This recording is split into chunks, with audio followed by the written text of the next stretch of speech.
আগের দুই ম্যাচে নিউজিল্যান্ডের কাছে পাত্তাই পায়নি পাকিস্তান। আজ শুক্রবার তৃতীয় টোয়েন্টিতে হারলে সিরিজও হাতছাড়া হতো, কিন্তু দেয়ালে পিঠ থেকে যাওয়া পাকিস্তান ফিরল ভয়ঙ্কর রূপে।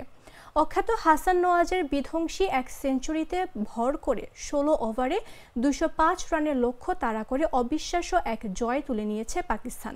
জিতেছে ৯ উইকেটের বড় ব্যবধানে।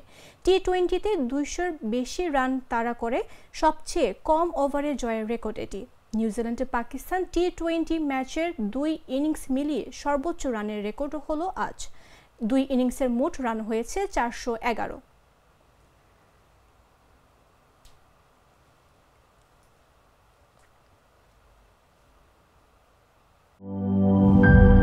লিলি হালাল বিউটি সোপ, বিএসটিআই কর্তৃক সনদপ্রাপ্ত দেশের প্রথম হালাল বিউটি সোপ। দীপ্তিময় উজ্জ্বল ত্বকের জন্য।